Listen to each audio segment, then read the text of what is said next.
Maintenant, on va commencer par un nouveau chapitre. C'est oscillation mécanique libre. Oscillation mécanique libre. Mais avant d'entrer par ce chapitre, on va définir quelque chose. Tout d'abord, c'est quoi l'oscillation? L'oscillation, c'est un mouvement d'un objet ou d'une matière. C'est un mouvement de va-et-vient d'un objet ou d'une matière autour de sa position d'équilibre. Ça, c'est l'oscillateur. Oscillateur mécanique, c'est un système mécanique qui effectue des oscillations. Oscillation libre, un oscillateur, c'est-à-dire un système mécanique en oscillation, effectue des oscillations libres si, une fois excité, puis lâché à lui-même, il effectue des oscillations. Ces oscillations effectuées s'appellent oscillations libres. Maintenant, on a deux types d'oscillations libres. Oscillation libre amortie et oscillation libre non amortie. Les oscillations libres amorties s'effectuent avec des forces de frottement. Les frottements amortissent les oscillations. Maintenant, les oscillations libres non amorties, en absence de frottement, les oscillations libres sont non amorties et demeurent longtemps. Maintenant, il faut rappeler un phénomène périodique. C'est quoi un phénomène périodique? C'est un phénomène qui se reproduit identiquement à lui-même, chaque intervalle de temps constant, appelé quoi? Appelé période.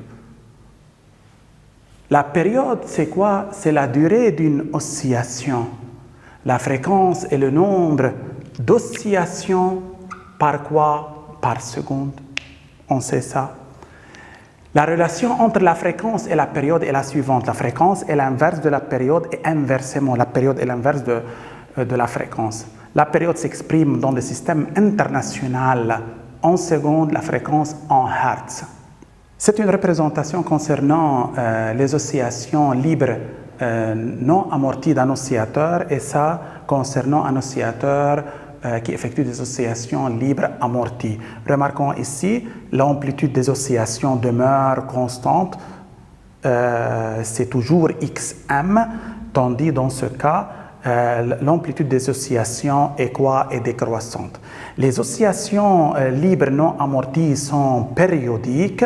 Remarquons ce cycle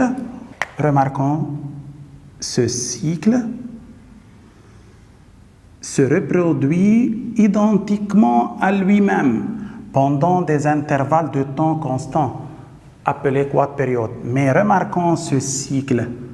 Ce cycle ne se reproduit pas identiquement à lui-même. Le cycle suivant est très différent de ce cycle. Remarquons. Ce cycle est très différent de ce cycle au niveau des amplitudes. Mais remarquons bien ici, si je complète les oscillations, ce cycle se reproduit identiquement à lui-même ici et ainsi de suite. Donc les oscillations libres non amorties sont périodiques, les oscillations libres amorties ne sont pas périodiques. On dit que ces oscillations sont pseudo-périodiques. Non périodiques, mais pseudo-périodiques. Oscillations périodiques.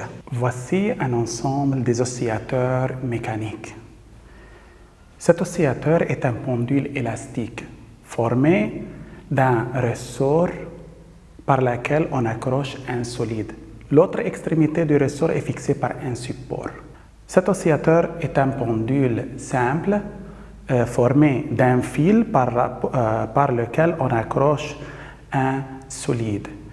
Les dimensions du solide sont très faibles par rapport à la longueur du fil. L'autre extrémité du fil est fixée par un support horizontal. Cet oscillateur est un pendule pesant qui peut tourner autour d'un axe horizontal, remarquons. Ça, c'est un pendule de torsion formé d'un fil de torsion par lequel on accroche un certain solide. L'autre extrémité du fil est fixée par un support. Maintenant, remarquons bien, ça c'est la position d'équilibre du solide de l'oscillateur. Lorsque je déplace le solide vers le bas à partir de sa position d'équilibre et je le lâche, je constate que le solide effectue autour de sa position d'équilibre un mouvement de va-et-vient. Donc, le solide effectue des oscillations. Remarquons bien, une fois le solide déplacé de sa position d'équilibre, c'est-à-dire j'ai délivré à l'oscillateur de l'énergie, donc j'ai excité l'oscillateur. Lorsque je lâche le solide oscille librement. Les oscillations du pendule sont libres.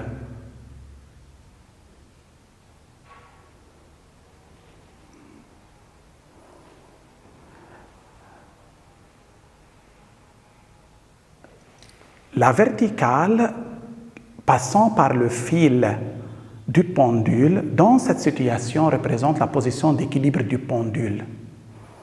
Lorsque j'écarte le pendule de sa position d'équilibre et je le lâche, je constate que le pendule effectue un mouvement de va-et-vient autour de sa position d'équilibre. Donc le pendule effectue des oscillations. Maintenant, une fois excité le pendule, c'est-à-dire lorsque j'écarte le pendule, j'ai délivré au pendule de l'énergie, donc le pendule est excité. Lorsque je lâche le pendule effectue des oscillations libres. Des oscillations libres. Les oscillations du pendule sont libres. Remarquons, les oscillations s'amortissent au fur et à mesure du temps. Donc, les oscillations libres du pendule sont amorties. Je vais recommencer. Remarquons, les oscillations s'amortissent au cours du temps. Maintenant, ce pendule pesant, la verticale passant par la tige représente la position d'équilibre du pendule. Lorsque j'écarte le pendule à partir de sa position d'équilibre et je le lâche, je constate qu'elle effectue des oscillations. Les oscillations effectuées par le pendule sont libres. Maintenant, remarquons ici, ça c'est le pendule de torsion, ça c'est un fil de torsion. On va expliquer ça ultérieurement. Remarquons pour le solide, ça c'est cette direction. Cette direction représente la position d'équilibre du solide. Lorsque j'écarte le solide ou lorsque je tourne le solide autour de l'axe du fil et je le lâche, je constate que le solide effectue un mouvement de va-et-vient autour de sa position de quoi? D'équilibre. Donc, le solide effectue des oscillations. Maintenant, on va étudier le mouvement oscillatoire d'un pendule élastique horizontal. Le pendule élastique horizontal est formé d'un ressort fixé par une de ses extrémités. L'autre extrémité est fixée par un solide S de masse M. K est la constante de raideur du ressort. X', c'est l'axe du ressort. À l'équilibre, le ressort prend sa longueur à vide, ni dilatée ni comprimée. Le centre d'inertie du solide S se trouve en haut. Maintenant, pour que S effectue des oscillations, je veux l'écarter un peu de sa position d'équilibre et je le lâche. Il effectue des oscillations quoi? Libres. Il effectue des oscillations libres. C'est un mouvement de va-et-vient autour de sa position d'équilibre haut. À un instant donné, le centre d'inertie G de S a pour abscisse X égale OG. OG, c'est l'abscisse de G. Et à une vitesse v, c'est la composante du vecteur vitesse sur l'axe des x, puisque le mouvement se fait seulement sur x'. Donc, c'est dx sur dt au x'. Maintenant, pour étudier le mouvement libre du solide S, on va déterminer quoi? L'équation différentielle qui régit les oscillations de S. À partir de cette équation différentielle, je peux savoir la nature des oscillations de S, la période des oscillations de S. Maintenant, comment on va faire ça? Mais tout d'abord, je veux étudier le cas des oscillations libres non amorties, c'est-à-dire en absence de frottement. Étude des oscillations libres non amorties, c'est-à-dire en absence de frottement. Il y a deux méthodes qui déterminent l'équation différentielle qui régit les oscillations libres d'un oscillateur ou les oscillations libres non amorties. Maintenant, première méthode, c'est quoi? Première méthode, c'est le théorème du centre d'inertie ou la deuxième loi de Newton qui dit la somme des forces extérieures agissant sur S est égale à quoi? MAG. AG, c'est le vecteur accélération du centre d'inertie G. Maintenant, sigma force extérieure. Quelles sont les forces qui agissent sur le solide S dans cette situation? On a tout d'abord le poids mg, la réaction normale du support ou la réaction du support, il n'y a pas de frottement ici, et la tension du ressort. La tension du ressort. Seulement, on a ces trois forces. Maintenant, qu'est-ce qu'on écrit? On écrit mg plus r plus t égale mag. Maintenant, en prenant les composantes de cette équation vectorielle, les composantes sur l'axe des x de cette équation vectorielle, on dit ça c'est mgx plus rx plus tx égale mag quoi x. Mg est parallèle à quoi? Est parallèle à y'. Donc, pas de composante sur x'. Donc, ça, c'est quoi? 0. Il en est de même pour R. Maintenant, Tx. À quoi est égal Tx? Tx, c'est selon cette figure, c'est quoi? C'est moins T. T est le module de la tension. La tension, d'après la loi de Hooke, c'est moins K delta L. Mais remarquons bien, X représente l'allongement du ressort. Ça, c'est delta L0. À un instant donné, le ressort est dilaté de combien? De X. Maintenant, qu'est-ce que j'écris? J'écris moins K, mais je veux mettre X en valeur absolue. X ici est positif, c'est la position de G. La position de G a pour abscisse quoi? Positif. Donc, ça, c'est quoi? Moins kx. Maintenant, à quoi est égal AGX? C'est l'accélération. C'est la composante de l'accélération. Donc, ça, c'est quoi? X secondes. Remarquons, ça, c'est Vx. Donc, AGX, c'est la dérivée de Vx par rapport au temps. Donc, ça, c'est quoi? X secondes.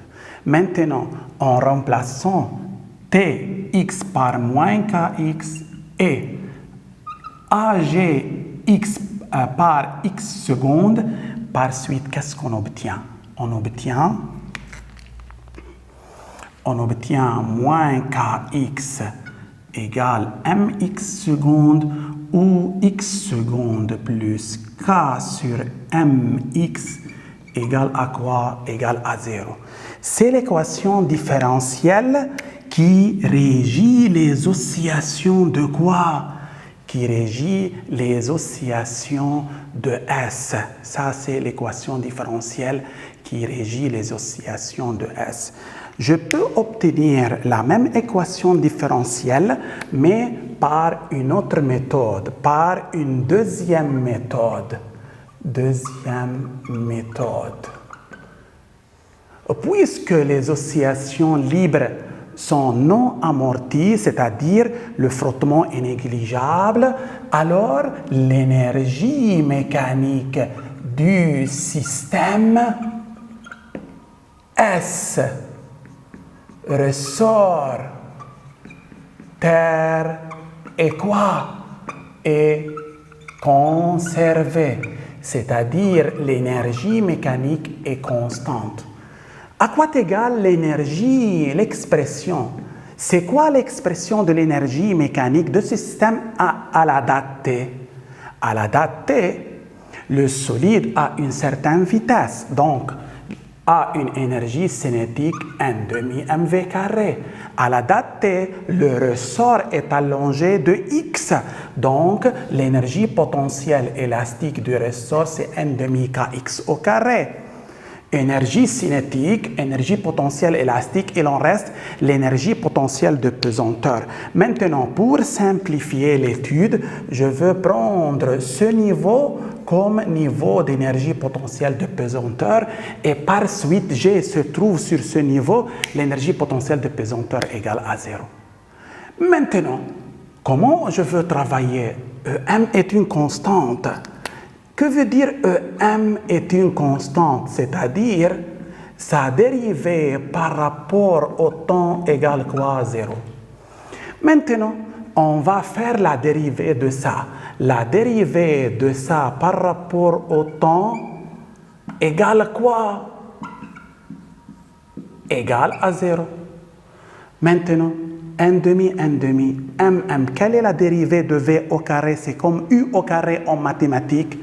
C'est 2v'. De la même manière, plus n demi k.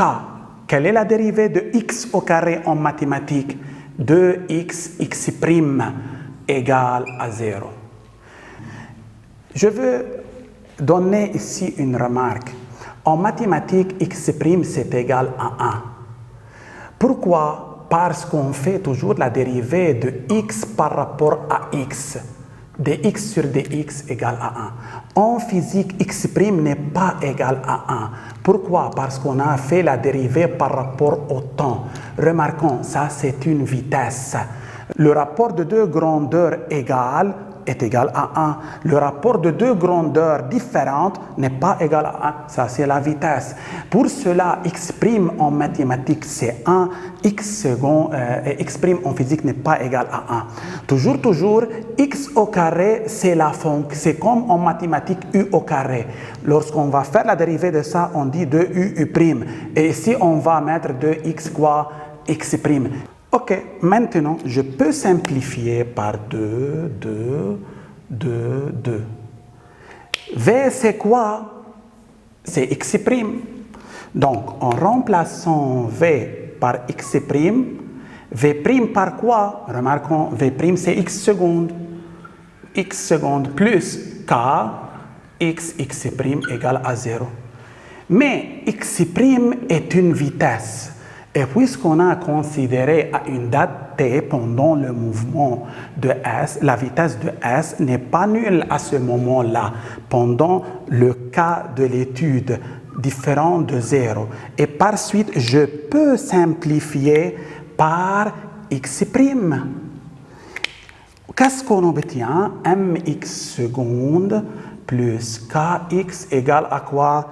À 0. Et par suite, x seconde plus k sur mx égale quoi? Égale à 0. Remarquons, on a obtenu la même équation différentielle par deux méthodes différentes. La première, c'est la deuxième loi de Newton, ou le théorème de centre d'inertie. La deuxième, c'est la conservation de quoi? De l'énergie mécanique, puisque on va étudier les oscillations libres non amorties, c'est-à-dire les oscillations libres qui sont effectuées sans frottement. Maintenant, la question qui se pose ici, quelle est la solution de cette équation différentielle? Étant donné que la solution de l'équation différentielle x seconde plus k sur mx est sous la forme x égale xm cosinus oméga t plus phi. Donc, la solution de cette équation est une fonction sinusoïdale. Donc, les oscillations libres non amorties d'un pendule élastique horizontal sont sinusoïdales. Donc, périodiques. Tout le monde d'accord? Maintenant, donc, les oscillations libres non amorties d'un pendule élastique horizontal sont quoi? Sinusoïdales. Donc quoi? Donc périodique.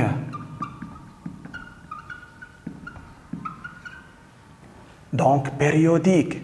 Quelle est la période d'un tel mouvement? C'est de période t égale de pi sur oméga. Tout le monde d'accord? C'est de pi sur oméga. Donc, pour déterminer la période des oscillations, on va déterminer oméga. Comment je peux déterminer oméga? Donc, les oscillations libres non amorties d'un pendule et la sens quoi? Sinusoïdale. Donc, périodique. La période des oscillations, c'est ça. Mais remarquons bien, c'est quoi oméga? Oméga, c'est la pulsation. Xm, c'est l'amplitude des oscillations. Oméga t plus phi, c'est la phase du mouvement. Phi est la phase à l'origine des dates. De quoi dépend oméga dans ce cas? Remarquons bien. Puisque cette fonction est une solution de cette équation différentielle, alors cette fonction doit être vérifiée par cette équation différentielle. Que veut dire ça? C'est-à-dire, si je cherche x secondes ici et je le remplace par cette x secondes et je remplace x par ça, on doit avoir une réponse quoi? Nulle. Donc maintenant, je veux déterminer x', c'est dx sur dt, c'est la dérivée de x par rapport au temps. Donc ça, c'est xm. Quelle est la dérivée de cosinus? C'est moins sinus oméga t plus phi. Mais n'oubliez pas, il faut multiplier ici par quoi? Par la dérivée de oméga t plus phi. Oméga t plus phi, la dérivée de ça, c'est comme la dérivée de 5t plus 8. Quelle est la dérivée de 5t plus 8? C'est 5. Donc la dérivée de ça, c'est oméga. Ici, il faut multiplier par oméga et par suite, on obtient moins xm oméga sinus oméga t plus phi. En faisant la dérivée de x', c'est x secondes. Donc ça, c'est d2x sur dt2. C'est une abréviation. Donc je veux faire la dérivée de ça. Ça, c'est moins xm oméga. Quelle est la dérivée de sinus? C'est cosinus oméga t plus phi. N'oubliez pas, il faut multiplier ici par la dérivée de oméga t plus phi, c'est oméga, et par suite on obtient moins xm oméga carré cosinus oméga t plus phi. Maintenant, on a trouvé x secondes. Ça, c'est x secondes. Ça, c'est quoi? X secondes. La dérivée seconde de x. Je veux remplacer ça ici. Qu'est-ce qu'on obtient? En remplaçant ça dans l'équation différentielle, x secondes plus k sur mx égale à 0. En remplaçant maintenant x secondes ici, on obtient moins xm oméga au carré cosinus oméga t plus phi plus. K sur m, c'est quoi x? Ça c'est x, c'est xm. Pardon, ici, ça c'est xm cosinus oméga t plus phi égale à 0. Tout le monde d'accord? On a remplacé x par ça. Remarquons bien, je peux mettre xm cosinus oméga t plus phi comme facteur commun. Maintenant, il en reste ici moins oméga carré plus k sur m égale à 0. Ça, c'est quoi? Ça, c'est x. Ça, c'est x. X, c'est la position du mobile. Elle est généralement quoi? Différente de 0. Par suite, on a le produit de deux facteurs égal à 0, dont l'un de ces facteurs est différent de 0. Par suite, le second facteur doit être immédiatement égal à 0. Donc, moins oméga carré plus k sur m égale à 0. Et par suite, oméga égale racine k sur m. C'est une conclusion très importante. Oméga, le choix de oméga n'est pas arbitraire. Pour que cette équation soit une solution de cette équation différentielle, il faut que oméga soit racine k sur m. C'est la racine carrée de coefficient de x dans l'équation différentielle. Tout le monde d'accord? Toujours, lorsque une fonction sous cette forme est une solution de cette équation différentielle, il faut que oméga égale racine k sur m. Et par suite, que devient l'expression de la période? T égale 2pi sur oméga, c'est-à-dire je veux multiplier par l'inverse de oméga, c'est racine m sur k.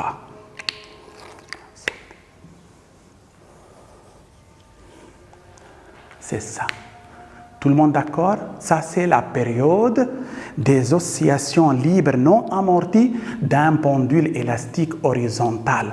On peut vérifier que cette période est indépendante de la direction de l'axe de la pendule, soit horizontale, soit verticale, soit oblique.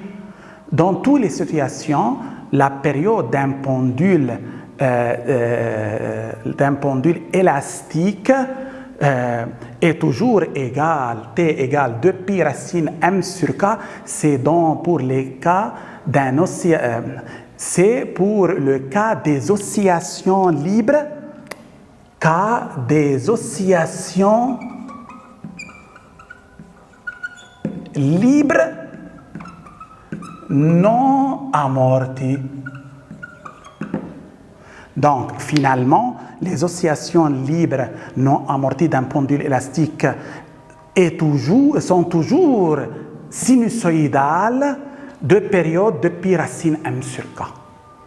Tout le monde d'accord?